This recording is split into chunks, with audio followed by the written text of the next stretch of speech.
요한 1서 1장 3절에서 4절 말씀 감사합니다.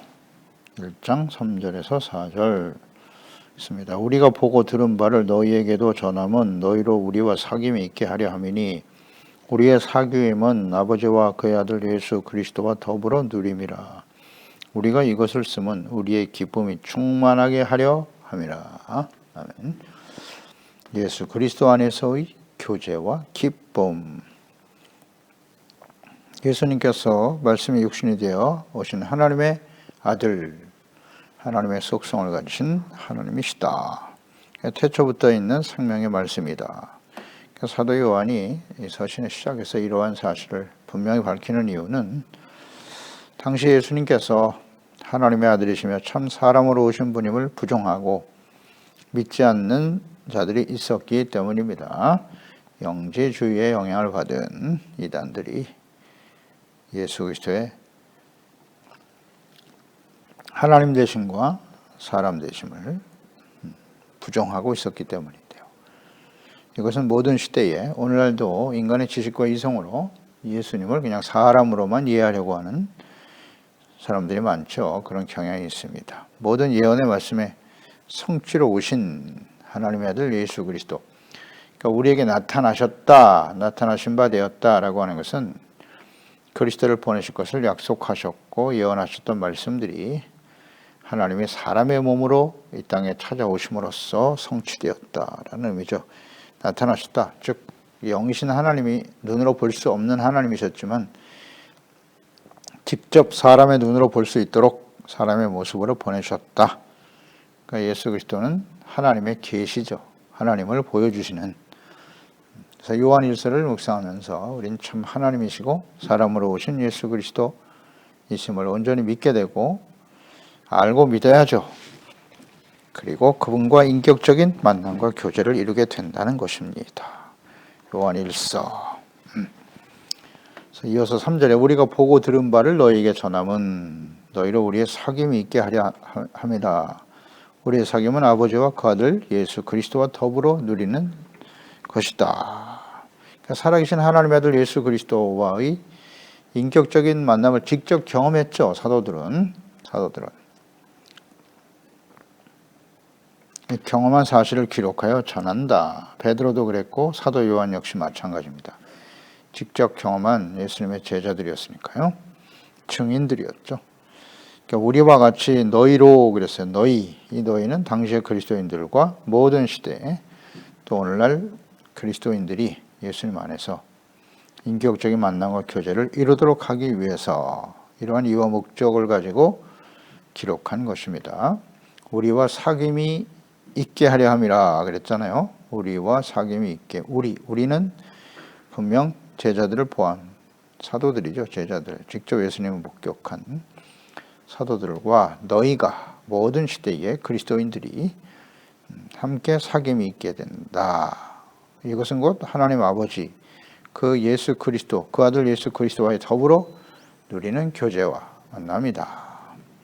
이 사귐이라는 단어가 중요하겠죠. 사귐. 그리스도와 더불어 하나님과 함께 교제하는 것이다. 그러니까 인격적인 교제죠. 사도들이 예수님 하나님의 아들 예수님을 직접 인격적으로 만나고 교제했던 것처럼 복음의 말씀을 듣고 하나님의 자녀가 된 하나님의 자녀 백성들 역시 동일한 사귐을 갖게 된다는 것인데 그리스도와 더불어 누리는 인격적인 교제와 만남. 이 사귐이 헬라어의 코이노니아거든요. 이 코이노니아 사귐 이것은 참여한다는 의미를 갖고 있고요. 또 함께 나눈다는 의미도 있고 교제하다 이런 의미를 가지고 있어요. 그래서 이 코이노니아가 다양한 의미로 성경에 많이 기록되어 있는데요. 고린도전서 1장 9절에 보면 너희를 불러 그의 아들 예수 그리스도 우리 주와 더불어 교제하게 하시는 이 교제가 코이노니아거든요. 교제하게 하시는 하나님은 미쁘시도다. 즉 신실하신 하나님께서 우리를 불러 그 하나님 아들 예수 그리스도와 더불어 교제하게 하셨다라는 것이죠. 그러니까 우리가 예수 그리스도를 믿고 구원받아 하나님의 자녀가 되는 것. 너희를 불러, 그러니까 하나님이 택하여 부르신 사람들이죠. 그런 사람들은 예수 그리스도 우리 주와 더불어 교제하게 하셨다. 그러니까 하나님과 예수 그리스도 안에서 우리가 인격적인 교제와 나눔을 이룰 수 있다는 거, 만남과 교제가 이루어진다는 거예요. 이건 하나님의 주권적인 역사예요. 너희를 불러 그랬잖아요. 하나님이 부르시지 않은 자는 예수 그리스도와 인격적인 교제와 만남을 이룰 수 없다는 거예요. 종교적인 행위를 통해서 아니요. 하나님이 부르셔야 되는 거예요. 택하시고 부르시고 의롭다함을 얻게 하시고 영화로운 하나님의 자녀가 되게 영광스럽게 하셨다. 그 영광스러우신 하나님과 교제하게 하는 것이다. 우리와 더불어 너희도 그랬으니까 예수님 안에서 구원받은 사람은 다 이와 같은 은혜를 교제를 이루게 되더라는 거죠. 신실하신 하나님께서 이를 이루신다. 그러니까 예수 그리스도와의 인격적인 교제는 현재뿐만 아니라 영원한 미래로 연결되는 거예요. 미래에도 계속되는 거죠. 데살로니가전서 4장 16절 이하죠. 주께서 호령과 천사장의 소리와 하나님의 나팔로 친히 하늘로부터 강림하실 것이다.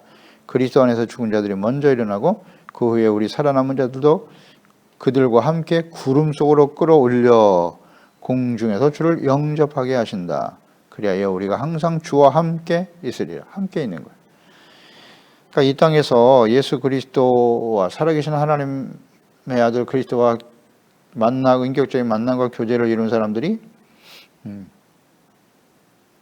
주님 오시는 날 공중으로 끌어올려 영원한 하나님의 나라에서 항상 주와 함께 교제하고 나눔을 이루게 된다. 만남과 나눔을 이루게 될 것이다. 코이노니아. 고린도전서 10장 16절에도 보면 우리가 축복하는 바 축복의 잔은 그리스도의 피에 참여함이며 참여함. 우리가 떼는 떡은 그리스도의 몸에 참여함이 아니냐? 이 참여함, 코이노니아입니다.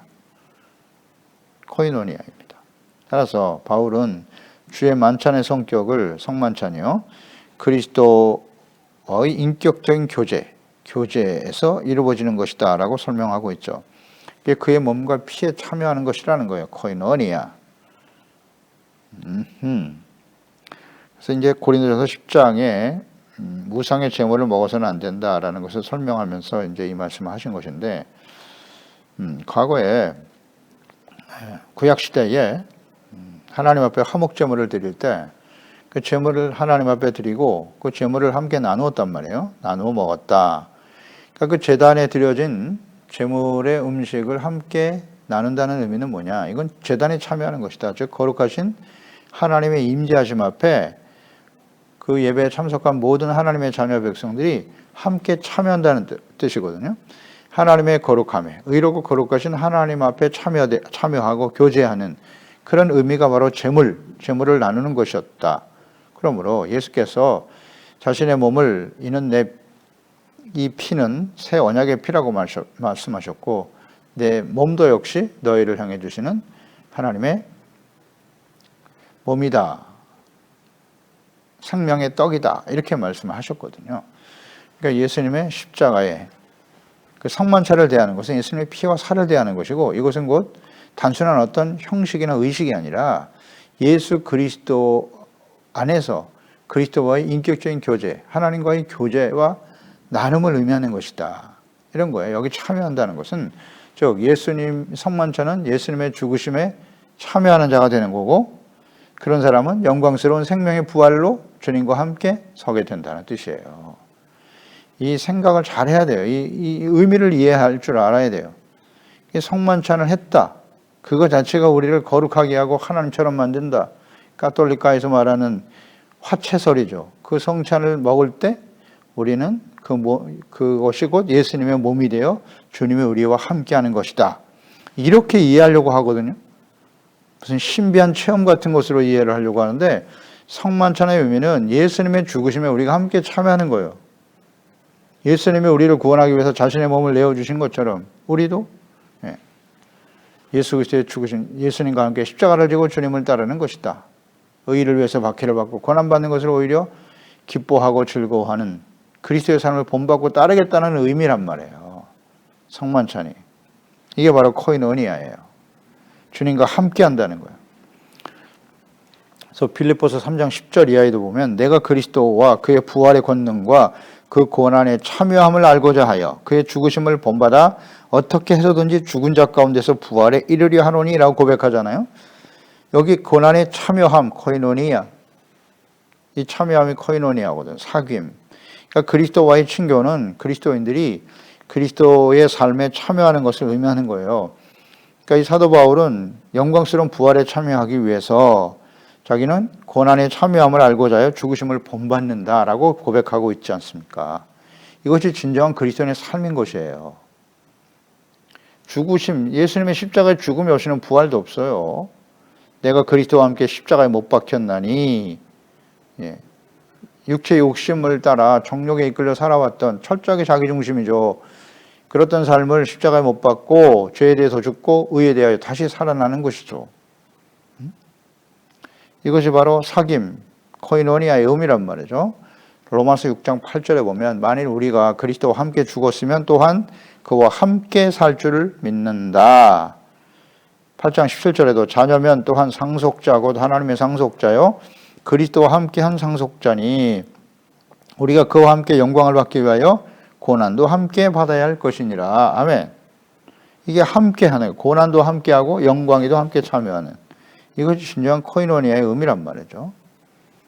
또 하나 이 코이노니아, 이 교제, 인격적인 만남과 교제는 성령 안에서의 교제라는 거예요. 고린도 후서 13장 13절이죠. 주 예수 그리스도의 은혜와 하나님의 사랑과 성령의 교통하심이 코이노니아 너희 무리와 함께 있을지어다 그랬거든요. 우리가 예배 후에 항상 축도할 때 인용되는 말씀이죠. 성령의 교통하심, 성령과 교제, 성령 안에서의 교제라는 거예요. 빌립보 2장 1절에도 그러므로 그리스도 안에서 무슨 권면이나 사랑의 무슨 위로나 성령의 무슨 교제나 코이노니아, 긍휼이나 자비가 있거든 그랬어요. 그러니까 성령님과의 교통과 교제, 예수 그리스도와의 교제는 곧 성령님과 하나님 아버지와의 교제다. 즉 성삼위일체와의 교제와 나눔이에요. 참여하는 거예요, 함께. 이것이 진정한 사귐의 의미란 말이죠. 성령 안에서 예수 그리스도와 하나님 아버지와의 교제. 이거 잘 이해가 안 되죠. 어떻게 이게 가능할까요? 요한복음 14장 16절 이하에 예수께서 말씀하셨죠. 내가 아버지께 구하겠으니 그가 또 다른 보혜사를 너에게 주사, 보혜사, 콘솔라도르, 너희에게 주사 영원토록 너희와 함께 있게 하시리니 그는 진리의 영이라. 세상은 능히 그를 받지 못하나니 이는 그를 보지도 못하고 알지도 못함이라. 그러나 너희는 그를 아나니 그는 너희와 함께 거하시며 또 너희 속에 계시겠습니다. 20절 그날에는 내가 아버지 안에 너희가 내 안에 내가 너희 안에 있는 것을 너희가 알리라. 아멘. 성령이 임하실 때 우리가 예수님 안에 또 예수님 안에 하나님 아버지가 계신다는 사실을 알게 된다는 거예요. 자연스럽게 이해가 된다는 거죠. 이건 깨닫게 되는 거예요. 아멘입니다. 그래서 예수님께서 보혜사 성령 내가 아버지께로 가는 것이 너에게 유익이라는 말씀하신 거예요. 예수님이 육체로 계실 때는 그 예루살렘 그 유대에 계신 예수님만을 알 수 있어요. 그 2000년 전에 있었던 예수님만을 그 시대에 있었던 사람들만 알게 되지만 그러나 예수님 부활 승천하시고 보혜사 성령이 오시면 이제 모든 시대에 시간과 공간을 초월해서 모든 사람들이 예수 그리스도 안에서 그 성령 안에서 예수님과 하나님 아버지와 서로 교제하고 인격적으로 만나고 그분과 함께 동행하는 삶을 살아갈 수 있게 되었다. 할렐루야. 어떻습니까? 이 말씀이 진리 아닙니까? 오늘 2000년이 지난 이 시대에 하나님께서 우리를 택하여 부르시고 예수께서 그리스도요 하나님의 아들이심을 알게 하시고 이게 어떻게 가능하죠? 하나님께서 우리에게 지혜와 계시의 영이신 성령님을 보내주셔서 깨닫게 하는 겁니다. 그럴 때 예수님 안에 성령 안에 하나님 아버지 안에서 우리가 함께 교제를 하게 되는 거예요. 지금 유대인들 보세요. 모슬렘들 보십시오. 그들이 하나님 율법을 들모이고 하나님의 이름을 부르고 있지만 그들은 예수 그리스도 안에 있는 하나님 아버지를 알지 못해요. 성령으로 거듭나지 못했기 때문에 그들이 하나님과 함께 동행할 수 없다는 사실을 모르고 있다. 이거 심각한 문제 아닙니까? 여전히 율법을 지켜 의에 이를 수 있다고 스스로 속이는 거죠. 그건 자기를 속이는 거예요. 제사와 예배를 굉장히 중요시 여기죠. 회당에 모여서 제사 드리고 예배 드리고 그래서 우리는 거룩한 자녀가 되고 백성이 된 거야. 당시에 예수님 당시에 유대인들, 바리새인들과 대제사장들이죠. 자신들은 율법을 알고 율법을 지켜 일주일에 2번씩 금식하고 하나님의 말씀을 잘 알고 있고 율법을 지키는 의인이다. 예수님께서 회칠한 무덤과 같다고 하셨잖아요. 외식하는 자들이라고. 그들의 모습이 지금 이스라엘 백성들의 모습이고요. 더 나아가서 예수 그리스도 안에서 오래 믿은 사람, 처음 믿은 사람은 바리새인과 같은 사람이 없어요. 외식할 수가 없어요. 주님의 은혜가 너무나 소중하기 때문에. 오래 믿은 사람들이죠. 목사를 비롯한 재직들, 오래 믿은 자가 어떻게 됐다? 바리새인처럼 되는 거예요. 외식하는 신앙생활을 하고 있거든요. 그럴 경향이 상당히 크죠. 그래서 우리가 예수 그리스도 성령 안에서 그리스도 안에서 하나님 아버지와의 교제 만남이 시작되는 거니까 성령으로 거듭나야 돼요. 성령의 인도하심을 받을 때 지혜와 계시 영이신 성령께서 역사하실 때 알게 되는 거예요. 그래서 부활하신 예수님께서 제자들에게 나타나셔서 하신 말씀, 그러니까 성령이 오셔야만 돼요. 이게 중요합니다. 우리의 교제는 예수 그리스도 안에서 교제는 성령 안에서 하나님 아버지와 함께 성삼위일체가 동시에 교제하는 거예요. 그러니까 성령님을 모르고 예수님과 하나님 아버지와 함께 교제할 수는 없죠. 너무나 당연한 일이죠. 그거는. 성령에 대해서 전혀 이해가 없어요. 이거 문제입니다. 이거. 예수님의 말씀을 들어보자고요. 부활하신 예수께서 제자들에게 나타나셔서 요한복음 20장 21절 이하에 예수께서 또 이르시되 너희에게 평강이 있을지어다. 두려워 떨고 있었죠. 예수님처럼 죽을까 봐. 아버지께서 나를 보내신 것 같이 나도 너희를 보내노라. 이 말씀을 하시고 그들을 향하여 숨을 내쉬며 이르시되 성령을 받아라. 명령이죠. 성령을 받으라고 말씀하셨어요. 제자들에게. 부활하신 예수님이. 왜? 이제 곧 하나님께로 가셔야 하거든요. 예수님은 가셔야지만 성령을 약속하셨잖아요. 요한복음 14장에 성령이 임하실 거야. 그러니까 그 성령을 받아서 성령과 함께 예수 그리스도의 증인이 되어 살아가라. 그런 뜻이겠죠. 그리고 이제 부활 승천하시기 바로 직전이 사도행전 1장이죠. 4절에 사도와 함께 모이사 그들에게 분부하여 이르시되 분부하셨어요. 예루살렘을 떠나지 말고 내게서 들은 바 아버지께서 약속하신 것을 기다려라. 요한복음 14장 16장 요한은 물로 세례를 베풀었으나 너희는 몇 날이 못되어 성령으로 세례를 받으리라 하셨나니라. 오직 성령이 너에게 임하시면 너희가 권능을 받고 예루살렘과 유대와 사마리아와 땅 끝까지 이르러 내 증인이 되리라. 아멘. 성령이 임하셔야 돼요. 성령 세례를 받아야 권능을 받아서 예수님의 증인된 삶을 살게 된다는 거예요. 그러니까 예수께서 십자가를 지실 때 제자들은 두려워하여 다 도망쳤지 않습니까? 그리고 예수님의 부활 여러 번 강조하셨잖아요. 죽은 지 사흘 만에 다시 살아나실 거라고. 근데 믿지를 못해. 믿는 자가 없어. 제자들요. 그런데 성령이 임하고 나니까 그들은 담대히 일어나서 예수님의 십자가에 죽으심과 부활을 증거했죠. 그리고 다 순교당했습니다. 그러니까 죽으심과 부활에 참여하는 자들이 되었다는 거예요. 성령이 임하시니까. 두려워 떨던 그들이. 죽음을 두려워하지 않았어요. 담대히 외치기 시작했다. 왜? 예수님이 하신 말씀이 바로 그런 의미구나. 예수님의 십자가는 우리를 구원하시기 위함이었고 하나님의 예수님을 다시 살려내셨고 우리가 그 부활의 주님을 만났고 승천하시는 모습도 보았고 우리도 그 주님의 길을 따라야지. 그렇구나. 예수님이 하신 말씀이 그런 의미였구나. 악을 행하는 자는 심판의 부활로 선을 행한 자는 생명의 부활로 나오리라. 내가 부활이요 생명이니 나를 믿는 자는 죽어도 살겠고 무릇 살아서 나를 믿는 자는 영원히 죽지 아니하니라. 그 나사렛 무덤 앞에서 하신 말씀이 바로 이런 뜻이었구나. 성령이 임하시니까 다 깨달아지는 거예요. 죽음이 두렵지 않은 사람이 어디 있겠어요. 다 두렵죠. 그러나 인간은 어차피 한 번 죽는다. 어떻게 죽을 거냐. 그래, 복음을 위해서 예수 그리스도의 삶을 따르다가 생을 마감하면 우리 앞에는 영광스러운 생명의 부활이 있으리라. 아멘. 이런 확신과 믿음을 갖게 되는 거예요. 성령이 역사하시니까 가능해지는 겁니다. 그러니까 예수 그리스도와의 교제, 말씀 묵상, 기도, 예배, 성령님의 인도하심을 받는 삶, 경건한 삶이죠. 이는 단순한 종교적인 행위가 아니에요. 성령과 말씀 안에서 예수 그리스도와의 인격적인 교제와 만남이라는 사실 인식하고 있나요? 또 그분의 삶을 본받고 따르고 순종하는 것이 진정한 코이노니아입니다. 진정한 사귐, 교제, 만남이에요. 그리스도인들의 교제와 만남은 단순히 교회 구성원이 되어서 무슨 인간적인 친밀함과의 교제가 아니라 이걸 굉장히 중요시 여기죠. 물론 필요해요. 그런데 그 교제, 코이노니아의 의미를 똑바로 이해하고 있어야 된다는 거, 이거 모르는 사람들 많아요.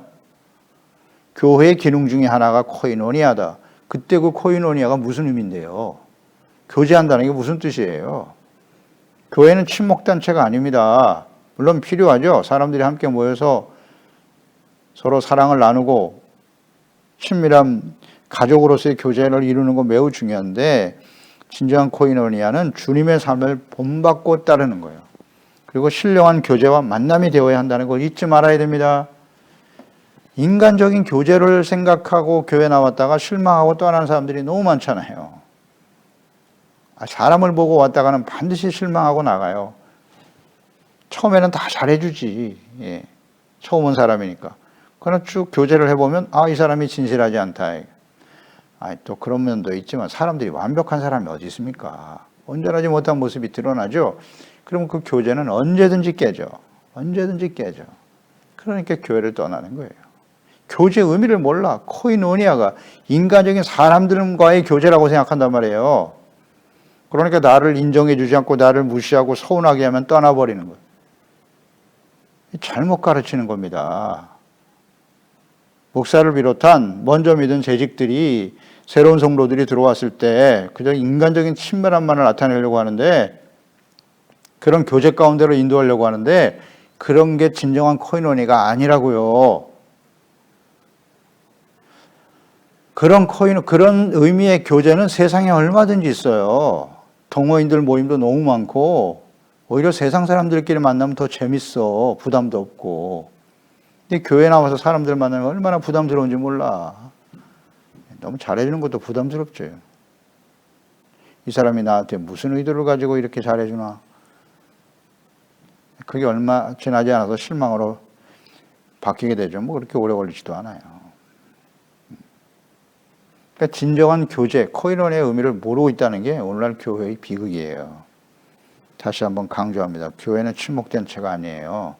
동호인의 모임이 아니라고요. 예수 그리스도 안에서 예수님의 죽으심과 부활에 참여하고 본받는 일에 서로를 격려하고 위로하고 함께하는 것입니다. 태초부터 계셨던 생명의 말씀이 되시는 하나님의 아들 예수 그리스도와의 교제와 만남은 아주 영광스러운 일이지요. 이 세상에 있는 동안에 주님의 삶을 그대로 본받고 따르는 것이고, 주님과 같이 하나님 보좌 우편에 앉게 되는 영광스러운 일인 거예요. 할렐루야. 요한계시록 3장 21절, 이기는 그에게는 내가 내 보좌에 함께 앉게 하여 주기를 내가 이기고 아버지 보좌에 함께 앉은 것과 같이 하리라. 아멘. 이기는 자는 영광스러운 모습으로 주님과 함께 있다는 거예요. 천국에서. 그런 사람은 어떤 사람? 이 땅에 사는 동안 예수 그리스도 안에서, 성령 안에서, 하나님 아버지 안에서 온전한 코이노니아, 교제와 인격적인 만남과 교제를 이루는 사람이라는 거죠.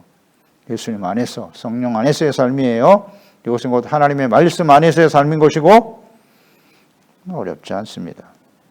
오늘날도 예수 그리스도와 인격적인 만남과 교제를 경험하지 못한 상태에서 그냥 종교적인 신앙의 행위만을 하고 있는 교인들이 있다 없다? 많다입니다. 제가 볼 때는. 그러니까 요한일서 말씀을 묵상하면서 예수 그리스도 안에서 하나님과의 인격적인 만남과 교제가 이루어질 수 있기를 우리는 항상 기도하면서 특히 이 말씀을 묵상해야 돼요. 이 말씀을 잘 묵상하고 들으시기 바랍니다. 예수 그리스도 안에서, 성령 안에서, 말씀 안에서 하나님 아버지와의 교제와 만남과 사귐이란 말이죠. 나눔, 그분의 삶을 본받고 따르는 거예요. 이것이 우리 교회 안에서 함께 만나서 우리가 교제하고 만나는 이유죠. 정말 그러합니까? 저는 하나님의 말씀을 가르치는 목사로서 다시 한번 강조합니다. 우리 소중한 지체들, 이 말씀을 듣는 하나님의 자녀들이요, 우리의 교제와 만남의 의미는 무엇인가를 정확히 알고 예수 그리스도의 삶을 본받기 위한 성령 안에서, 말씀 안에서 자기가 원하는 대로 자신의 사람들의 이해관계를 가지고 만나는 게 아니에요. 잘못된 생각을 빨리 버려야 합니다. 그러니까 쉽게 낙심하게 되고 수없이 교회를 바꾸게 되는 거예요. 여기저기 방황하는 인생이 되는 거예요. 의미를 모르니까, 이 코이노니아의 의미를 모르고 있으니. 자기 마음에 있는 사람이 딱 맞는 그런 단체가 이 세상에 있나? 이 세상에는 없어요. 자기의 마음에 딱 맞는 교회가 이 세상에 있을까? 없어요. 내가 변화돼야죠.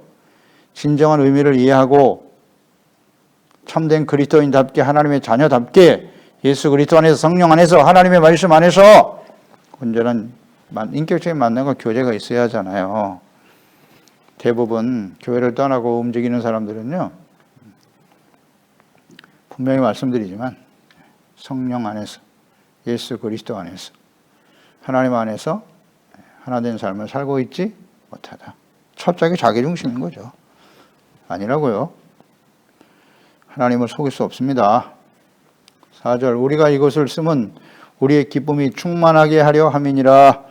아멘입니다. 그러니까 예수님 안에, 성령 안에서 인격적인 교제와 만남을 이루게 될 때 나타나는 결과보다 기쁨이 충만해진다. 아멘. 우리의 기쁨이 충만하게 하려 함이라. 우리는 예수님의 제자들이잖아요.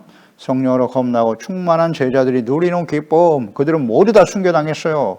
순교당했습니다. 그런데 많은 박해와 시련을 당하고 있었어요. 초대교회 사도들도 그렇고 예수를 따르는 그리스도인들. 근데 그들이 진정 성령 안에서, 그리스도 안에서 진정한 코이노니아, 교제와 나눔을, 사귐이 있을 때 기쁨이 충만해진다. 그러니까 사람들과의 만남, 사람 혼자 살 수 없죠. 함께 만나서 교제할 때 기쁨이 찾아오거든요. 근데 인간적인 교제와 나눔, 그 기쁨이 얼마 지나지 않아서 큰 상처와 고통으로 다가오죠. 교회 안에서 우리가 일상적으로 경험하는 바입니다. 그러니까 인간적인 교제이기 때문에 상처가 다가오는 거예요. 우린 예수님 안에서의 코이노니아가 될 때 기쁨이 충만해지는 거지. 아멘. 예수님 안에서, 성령 안에서 그런 교제가 이루어지고 있는가? 이거 중요한 문제입니다. 원인과 결과니까요. 하나님의 사람 다윗의 고백과 찬양을 볼까요? 시편 16편입니다. 8절 이하에 내가 여호와를 항상 내 앞에 모심이여 경건한 삶, 그가 나의 오른쪽에 계심으로 항상 하나님의 임재를 생각하고 있었다는 거죠. 내가 흔들리지 아니하리로다. 이러므로 나의 마음이 기쁘고 나의 영도 즐거워하며, 할렐루야. 내 육체도 안전히 살리니 이는 주께서 내 영혼을 수월에 버리지 아니하시며 주의 거룩한 자를 멸망시키지 아니하실 것임이니이다. 주께서 생명의 길을 내게 보이시리니 주의 앞에는 충만한 기쁨이 있고 주의 오른쪽에는 영원한 즐거움이 있나이다. 아멘. 다윗은 당시에 사울에게 쫓겨서 고난당하고 있을 때입니다. 이렇게 기뻐할 수 있었던 그런 상황이 아니었어요. 그런데 어떻게 해서 이런 기쁨을 가지고 있었을까요? 예? 다윗은 어떻게 이런 기쁨과 즐거움을 누리며 살 수 있었을까요?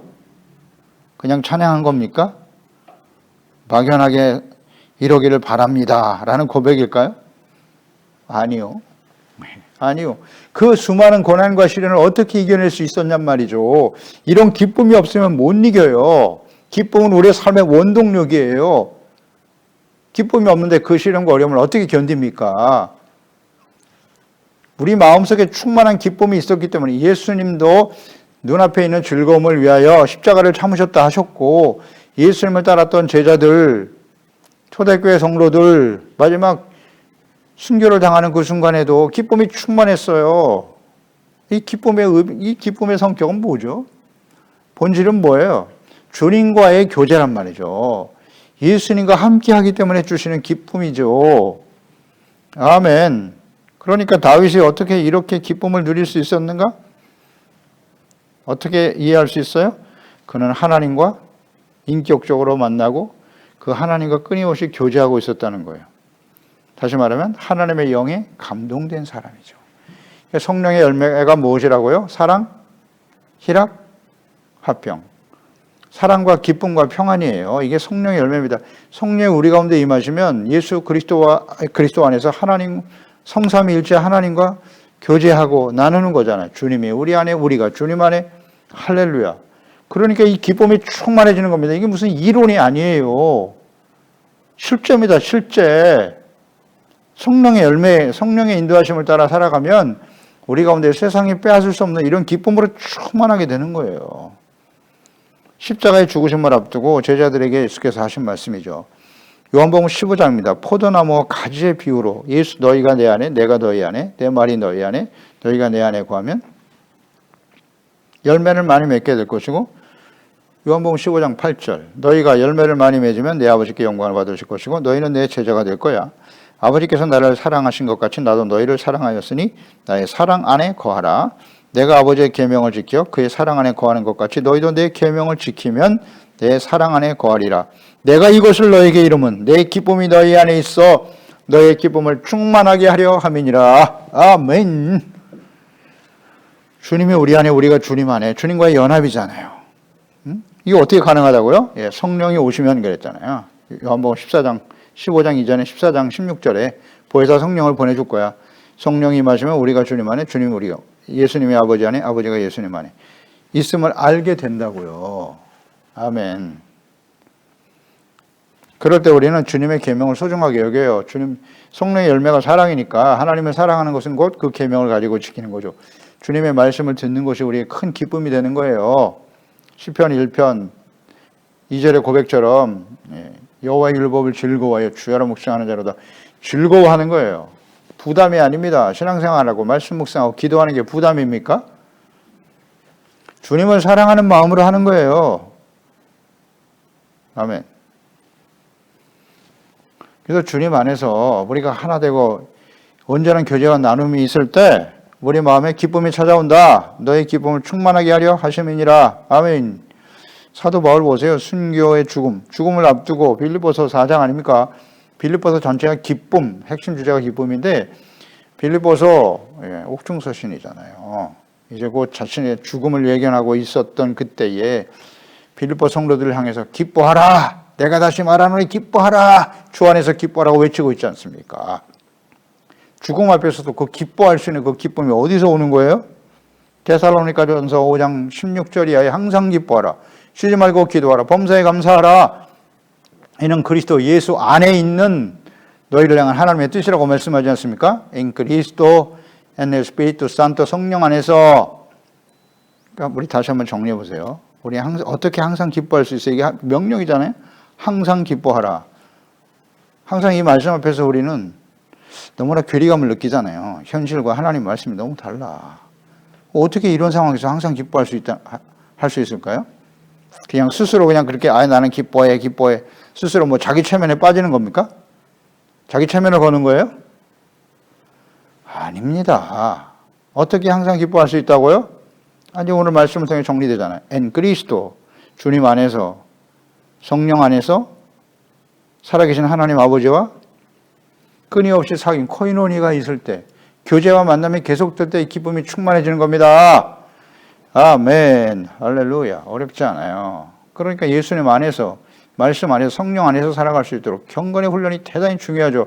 그냥 형식적으로 성경 말씀 한 장 읽었어 이게 아니라 그 말씀 속에서 하나님의 뜻이 어떠하시며 그 말씀 앞에 드러난 나의 모습은 어떤가를 깨닫고 돌이키고 그리고 기도하며 성령의 도우심을 구하고 주의 영으로 충만하게 하시고 오늘도 하나님의 말씀을 순간순간 깨닫게 하시고 주님의 말씀을 따르게 해주세요.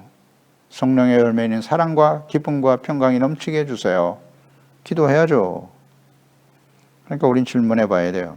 우리는 어떻게 항상 기뻐할 수 있는가? 알고 있습니까? 이 방법을? 충만한 기쁨을 누리며 살아가고 있는가? 현실적인 문제입니다. 예수 그리스도 안에서 말씀 안에서 성령 안에서만이 가능하다. 코이노니아 주님과 살아계신 하나님과 인격적인 교제와 만남이 우리 가운데 큰 기쁨을 주는 겁니다. 기도하겠습니다. 하나님 아버지 오늘도 주의 말씀을 통해서 요한일서 정말 소중한 말씀이네요. 예수님은 하나님의 아들이세요. 그 하나님께서 사람의 몸으로 이 땅에 찾아오셨고 그 예수님을 인격적으로 만난 사도들 그들이 증거한 복음 이것은 우리가 누리는 기쁨이 너희 안에도 있어 함께 이 사귐과 기쁨을 누리기를 원한다. 예수 그리스도와의 인격적인 만남과 교제가 우리 가운데 충만한 기쁨으로 나타난다는 사실. 자, 이 기쁨은 어디에서 오는 것인가를 우리는 잘 알아야 돼요. 어떻게 항상 기뻐할 수 있는가? 이 충만한 기쁨을 어떻게 우리는 누리며 살아갈 수 있을까? 계속되는 시련과 위기, 코로나 환란과 위기를 통해서 기쁨을 잃어버린 지 오래되었는데요. 또 우리가 오랜 동안 신앙생활하면서 처음 우리가 예수님 만났을 때 그 감격적인 기쁨과 즐거움이 점점 사라지고 있는 것이 사실이고, 이제 세속적인 기쁨에 길들여지려고 쾌락을 따라가려고 하는 유혹도 굉장히 많죠. 주여, 이런 충만한 기쁨을 어디서 얻을 수 있나요? 예수님 안에서의 진정한 인격적인 교제와 만납니다. 우린 정말 예수님을 인격적으로 만났습니까? 성령 안에서, 하나님의 말씀 안에서 주님과 온전히 이 만남을, 사귐을 이루어가고 있나요? 원인과 결과입니다. 온전한 인격적인 만남과 교제가 있을 때 우리는 세상에 줄 수 없는 충만한 기쁨을 누릴 수 있는 거예요. 이건 당연한 결과입니다. 그런 거로 우리 소중한 지체들이 말씀을 듣고 있는 우리 소중한 자녀들, 모든 하나님의 자녀들이 예수 그리스도와의 인격적인 교제와 만남이 이루어지고 성령 안에서 말씀 안에서 주시는 큰 기쁨, 충만한 기쁨 누리며 증거하는 하나님의 귀한 자녀들 되게 해주세요. 예수님의 이름으로 기도드립니다. 아멘.